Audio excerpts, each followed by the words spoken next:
Hello everybody. We are currently sitting in a campground outside Baltimore, Maryland. Our plans for the week have changed, so we're gonna go ahead and give you a 1 month-ish update. We've been on the road for almost 6 weeks now, so figured we'd tell people some of what we've learned and found on the way. We're a couple of dinks in our mid-30s. With 2 Yorkies and a severe case of the travel bug. Join us on this 12-leg journey as we explore this beautiful country. We'll be posting videos every Monday, so be sure to like and subscribe to join us on this journey.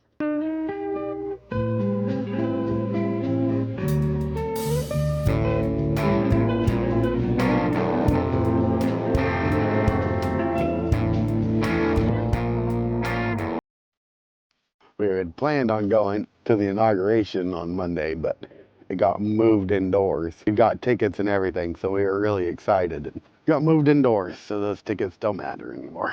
But we get to keep them for memorabilia, so that'll be cool. And it got us to the East Coast, so we'll start getting to adventure here starting this week. It's been quite the learning experience, this trip. It's definitely different from what we've done in the past with traveling.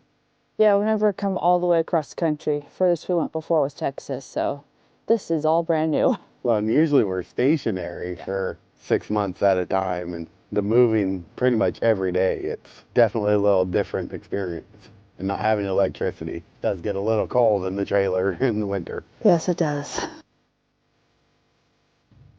Well, we've got a whole list of things because there's been a lot, and there's no way we're going to remember it all.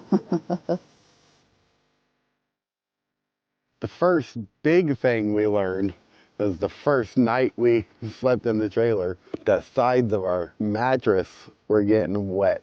I had cut the mattress just a little too wide, and so it was pushing on the doors here, but it was pushing on the door just enough that it was opening the seal, and the rainwater was splashing up from the road and getting on the side of the mattress. We got that taken care of. That was a cold couple nights with wet sheets while we figured it out. It was very cold. Yeah, we were confused. Like, what happened? Do we have a leak in here? And it wasn't a leak. We just had the mattress too wide. Now it seems to be taken care of, and it stayed dried since then. Quite the shock the first night when the sheets were wet, and oh God, was it a little cold. For the little trailer, we have to have the roof vent open with the fan on, otherwise we get lots of condensation in there. Because she's got a 12-volt little heated blanket that plugs into, it's like a cigarette lighter that works from our solar, so that keeps her nice and toasty. That vent being open and circulating the air, it gets a little chilly. So we've seen temperatures as low as about 15 and then wind chill on top of that. But we also have it's a 2-person 0-degree sleeping bag that we ended up opening up, and it goes the whole width of the trailer and down to our feet, and so that's helped quite a bit. Frankie will get under this sleeping bag with me. This little guy, he won't do that. We have 2 fuzzy blankets on top of the sleeping bag now, and so Charlie will nuzzle himself under those because it's not as confining. And once he's asleep, I'll make sure to tuck another couple layers on top of him. He seems to stay pretty toasty in there. We figured out the cold weather problem. Now we don't know what we're going to do whenever it's hot. The ceiling fan is supposed to be able to drop the temperature in there by about 10 to 15 degrees, it claims. We'll find out. We discovered that it was very, very cold in Washington. So little Charlie didn't really do so well the first couple days. He was just kind of moaning and groaning and grumpy and not himself. We finally figured out that he was cold because he refuses to get under the covers. Yeah, he doesn't want to be confined when there might be something to bark and growl out. So at Leavenworth, we found him a sweater. He's been wearing off and on when we don't have any electricity. He's been wearing it, and it's made such a big difference for him. Both the boys have been nudists their whole life, but now they're getting excited for sweaters. Currently, Charlie's wearing a Bucky's sweater that we got him in Tennessee. Frankie's wearing his Street Boss sweater. They both are wearing their hoodies today instead of their knit sweaters. I'm sorry, did I disrupt your nap? Oh, we also had curtain rod and lap trays that we thought we were going to use. I realized, you know, we're not really using these and they're just in the way. We have very limited space, so we threw those away like the first week or two. It was within a couple of days. It didn't make it that long. Easier to just have stuff on your actual lap. than trays that kicked around and we'd bang them into the walls and windows when we were sleeping. And the curtain rod didn't work either. We thought we could hang stuff from there, but it kept falling down. We go on kind of off roads too, which I don't think helped the situation. Curtain rod across the top of the trailer, I think it would be nice if you were going to be stationary in this trailer for a week and actually hang stuff, but moving every day, it just doesn't work out. We're currently about 8,000 miles into this trip, and the truck is liking this East Coast a lot better than the hills of Idaho and Washington. So we're up to 13 miles to the gallon now that we've averaged over those 8,000 miles. Going out of Washington and Idaho, it dropped down to like 12.3. Like a 7 or 8% gain. It makes a difference in the overall scheme of the gas budget. Definitely the biggest part of our budget so far has been blowing on gas. Lots of money on gas, yes. So while we've been doing this trip and learning the ins and outs of this kind of travel, we've also been learning how to do the videoing, editing, and YouTube. Oh, it's been a lot of work. I've never done editing before, and so I've been the one doing it. It would have been nice to have had someone show me, but since it didn't work out that way, I've been learning on my own, so I'm sure I've spent far more time on it than was necessary, but I'm enjoying it and I'm learning. 40-minute video, oh god, I spent like 20 to 30 hours editing it. It's a full-time job. I had no idea how much work went into these videos, so I have a lot of appreciation for people on YouTube that do this all by themselves. Yeah, that's what we listen to YouTubers say, that it's a full-time job for years, and how much work can it actually be to do a video and just post it. But even just the posting part, to export it from the editing takes 2 to 3 hours generally. Just to upload it, we sit at Starbucks for 4 to 5 hours. Once it's completed, the process of getting it onto the internet takes another 7 to 8 hours generally. Quite the shock to the system of, oh, that's a lot of time that feels wasted. Quite the learning curve.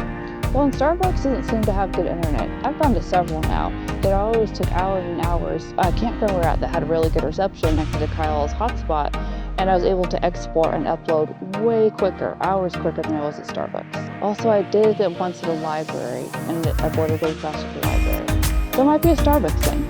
I don't know. Learning the ropes of YouTube in general, it's been an experience.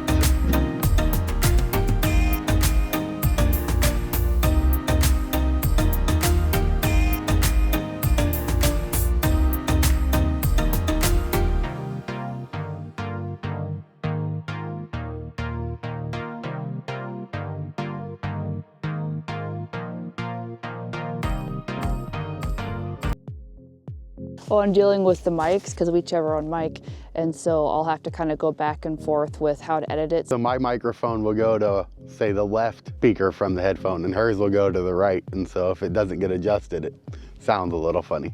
And I tend to be a perfectionist anyways, so I'll probably make it more difficult than it needs to be, but I want it to sound and look a certain way, so I work hard to make sure it does.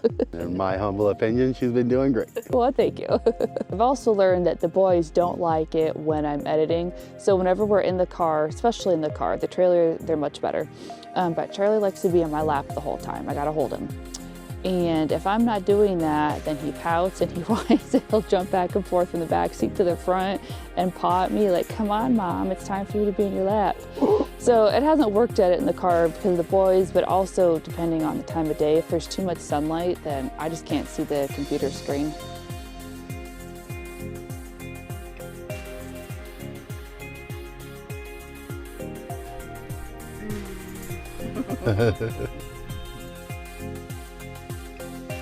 Really thought that she'd be able to edit as we drove from place to place. When you have 4 or 5 hours of drive time, that'd be the perfect time to sit there and edit, but it hasn't worked out that way, huh, Charlie?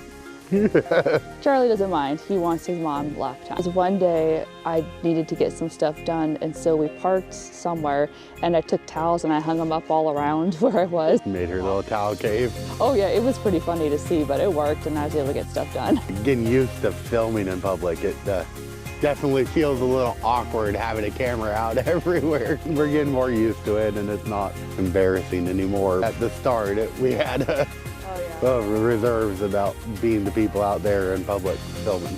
Yeah, now we do it quite often now, so it's not nearly as much of a big deal. I remember with the camera, like we were holding it down here because, oh well, then it's not going to be people's faces. But then, I don't know, the angle looked weird, so then we had to hold it up here. Yeah, to get a good angle when you're walking down the street, you gotta hold the camera way up, let everybody know, wave it around. Look, I'm here filming. You've been doing really good. Kyle's been doing pretty much all the filming. And I'm glad, because I don't want to do the filming. But he doesn't want to do the editing, so we make a good team. I could not imagine doing all of this by myself, though. And traveling and driving, there's just no way. I'm really glad Amber's liking the editing, because I have no interest in the actual breaking down and the storytelling. For me, the videoing is the storytelling, and for her, the editing, she gets to tell the story. So it worked out great. We have run into some crazy people on this journey. I was at a grocery store in Washington, and there were these couple guys that were looking kind of weird, one old, one young. The old guy was just walking around with a little bag of something, but it didn't really look like he was actually shopping, just pretending to. And the young guy, well, was young and dumb. So I was looking at like the deli meats, and he was right next to me, like uncomfortably close. Like, okay, there's something weird going on. Then I kept on seeing the old guy glance over. So I just go to a different place in the grocery store, and I lose the young guy for a second. And then all of a sudden, I corner eye, I see him coming up behind me super fast. So I turned the corner to get away from him the last second right before he reached me. And then he disappeared, and then the old guy disappeared. I don't know what was going on, but it was creepy, and I'd never had that kind of experience before. Well, and then there was the homeless guy at the laundromat. He had a little shopping bag, and in the shopping bag, the only possession he had was a hacksaw. He came into the laundromat, then he'd bend over and saw nothing. He went to the bathroom for like 15 minutes and then left. He kept giving all the girls really weird looks, acting like he was gonna come over and say something, but wouldn't at the last second. I don't know. But then there were some crazies in Vegas too. Oh God, yeah, that couple that were yelling at each other. Yeah, apparently it was a guy and a girl. I thought it was two females just because of how high pitched the man's voice. Girl was off cheating on the guy and spending all of his money, what they were yelling about. But they were there for like half an hour before the Love's employees finally came and told them to go on their way. It was crazy. That guy was nuts. For me, it's a little awkward getting in and out of the trailer. Go intervene, in my opinion. They're kind of crawling out of the trailer, so trying to go be the tough guy to tell them to calm their crap down, it doesn't really work. Initially, I'd bought a big digital professional-ish DSLR camera, thinking that that was going to be the best option for this trip. But it turns out it's just really too big and bulky to be convenient all the time. And so we ended up getting just it's essentially like a GoPro. We got the DJI Action 5. The footage seems to be pretty dang good anyway, and it's so significantly smaller. And we got a controller little stick that you hold on to, because initially I was having issues because it's such a wide angle lens, getting my fingers in the frame. No more fingers in the frame. So this is our main vlogging camera setup.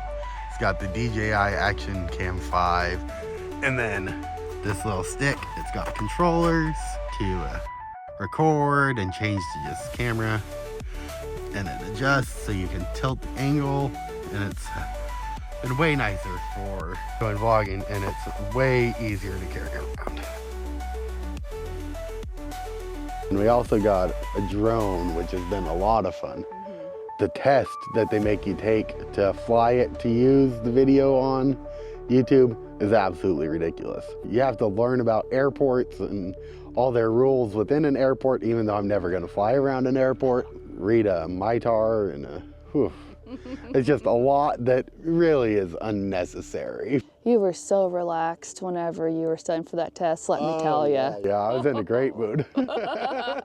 I'm glad it's over with. I'm glad we have it. But he hadn't taken a test in years, and it was high stress for him. We were under a time crunch because we wanted to leave. Yeah, usually I'm pretty confident with every test. I've always been a good test taker, but this was all brand new information. But he passed the first time, so he did it. Yeah. Well, as part of being on the road, hi Charlie. Say hi to everyone. So Kyle is in the process of putting his drone up. But yeah, when we see some pretty sights, we'll stop and get some footage. can't do it everywhere, but it looks like we can here. And here's Kyle playing with his drone. Yeah. So another thing I found interesting about all this editing is Kyle, he takes a lot of footage. So I've got options. Sometimes there's so much of it that I lose track of it. And so I have forgotten to add a few things into videos that we have footage for. So I'm gonna go ahead and slice a couple of those together and we'll add it to this video. But it's a lot to keep track of. There have been some not so nice words about, holy hell, babe, that's a lot of footage coming out here. But I want to make sure she has options.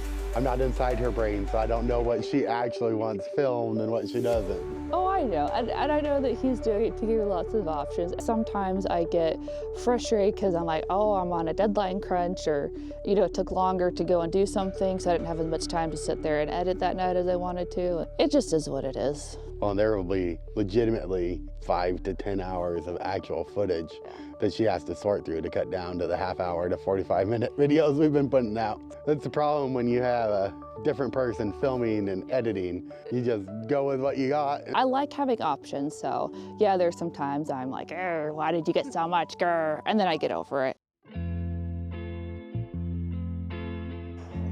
Feels like we're just going on a deer trail, but there's definitely a trail. Come on, Charlie. Oh, there's a post right there. 2. It's labeled 2. It feels like there's a post over there. So we're going within the property still, at least.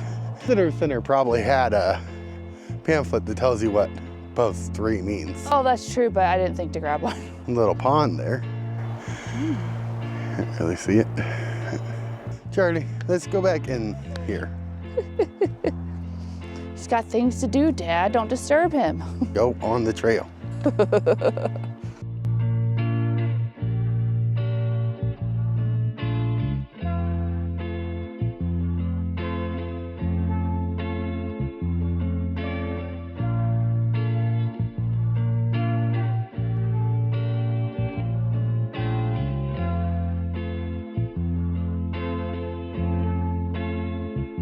We found the marsh.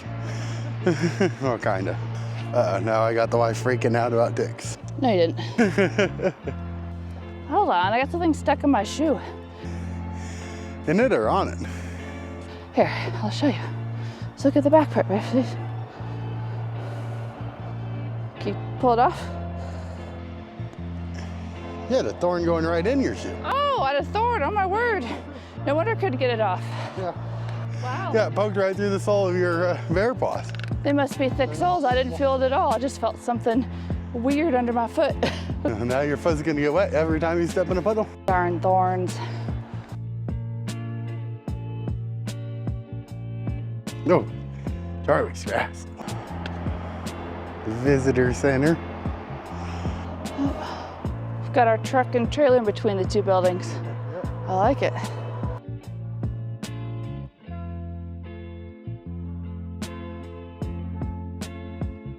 Can you see the dates on there? No.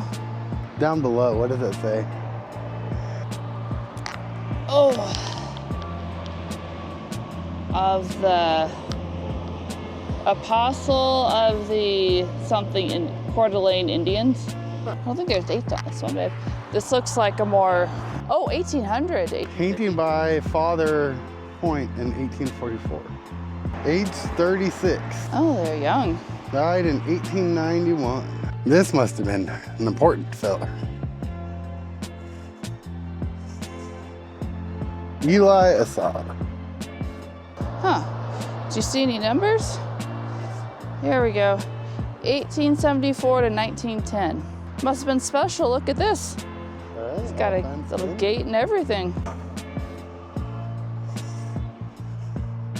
Nice simple stone. 1892. Don't step on it. 1895.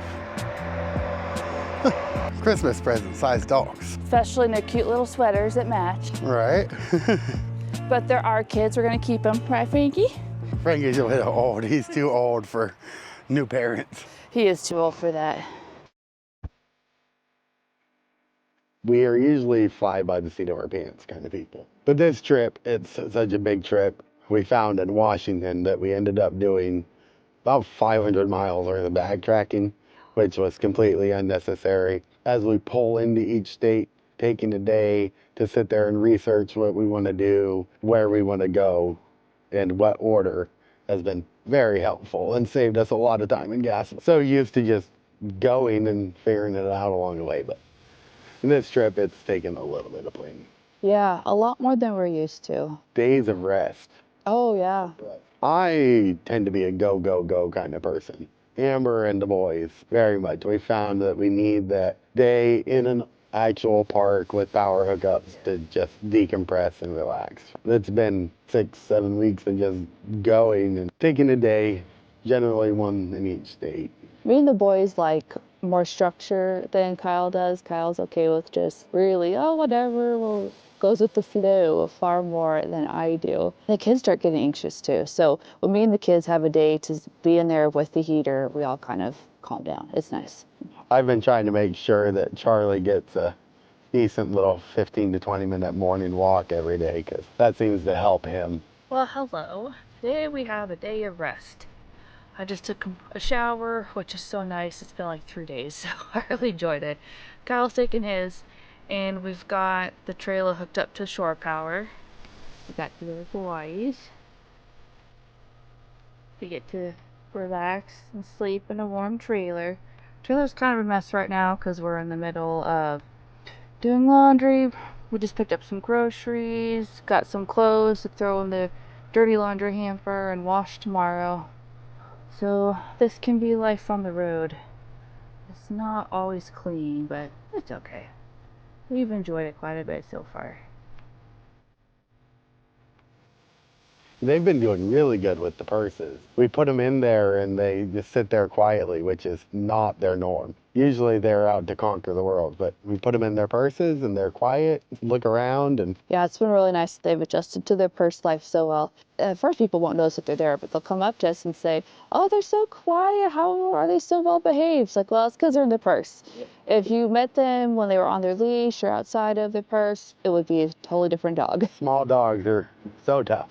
Oh, yes, especially Charlie. We can probably put the rats away. Okay. And as far as we got stuck in Washington and ended up having to be pulled out in the snow. We've been in snow, what, 4 or 5 times since then? Yeah. That was deeper than what we were in Washington. The Washington snow, I think, just had so much ice underneath that we were far enough north. I thought it was gonna be like Montana snow, but It was not. it was like the Oregon crap that we get down over there, and Yep. just sliding around. Jetboil is pretty amazing. If you're gonna be doing camping, I would definitely suggest one. They're a little pricey, but it boils water in about 2 minutes. We've also found that we got to be careful over here with what we store in the sink. I tend to put a lot of bread in there. For the most part, it's fine. But back here are the switches for the water pump and the accent light. And we found in Nevada that we accidentally bumped on the water pump, and so it all froze, and I think our water pump is currently burnt up. You have a really small trailer, your kitchen workspace gets overrun with the food, and it's really hard to keep clean along the way. It tends to be a mess back here. One of the things that broke immediately right as we were getting ready to leave for our trip. In Oregon. We were at her parents' house, came out to the kitchen area, and this cooler initially, it had a little sliding tray that came in and out, and it had snapped completely in half. So had to take that out before we were able to go. One of the very few things that have gone wrong with the trailer so far. So we found along the way, those little egg trays that you buy at Walmart in the camping stores aren't worth a dang. The little cartons that the eggs come in, keep them a lot more intact than those do. We tried 2 different kinds of those egg trays, and we'd get to the campground, even on not bumpy roads, and all of our eggs would be broken. Whereas these, we only lose 1 or 2 along the way, even on bumpy roads. So we just keep them in the cartons. And we found that the cardboard ones overall work better than the styrofoam ones. So when you're buying eggs in a cooler and gonna leave them in the back of a trailer, strongly recommend just getting the cardboard ones and leaving them in there. is these little locks right here are screwed on. And when we were going to the ghost town in Nevada over by the national park over there, it's just a little weird screw right here. This came off and I found it on, luckily it stayed inside the trailer and I was able to screw it back on. We go on a lot of rough roads, so that was probably the problem. We tend to stay off the beaten path. Yeah, we do. This poor little trailer will be abused. Inside the trailer, there's our big sleeping bag. This is a good brand. I'd buy it if you're gonna be in cold weather. But that little table we added, and that has been really nice to have. The heater overall, we only use when we're on shore power. We bought a solar generator. They can run it for about 2.5 hours, but we found that with that big vent open and the fan on, it's really just useless to have. And then we had a Christmas ornament in here, and see, it did all that. It found that you can't leave anything hanging when you're drying. It does not do well. No, it didn't. It was a pretty ornament, but it really scratched up that stuff. They're outdoors. Being more dogs, you gotta be on absolutely everything. They are boys after all. Overall, they've been doing pretty dang good this trip. So I ended up jackknifing the trailer when we were in Arizona on a single lane campground. We got to the end of it thinking there'd be more campsites to turn around, and there were not. So I ended up having to back the trailer around on single lane roads, and it was going well. I knew I was pushing it a little tight. The trailer tire hit a rock and it bounced the trailer, and so we got it jackknifed and we got a little dent right here. I beat it back out with a hatchet, and so it moves pretty well, but also got a new little boo-boo on the truck. Over the course of our 8,000 miles so far, it hasn't done too bad overall. I thought there'd be a lot more bumps and bruises and scrapes all on us and the truck, but it's been pretty good so far. Except when you fell and scraped your knee, babe. Tennessee, at one of the campgrounds there, I was walking in the snow and suddenly there was a bunch of ice underneath and I ended up falling on my knee. Poor guy. I'm getting too old for that garbage.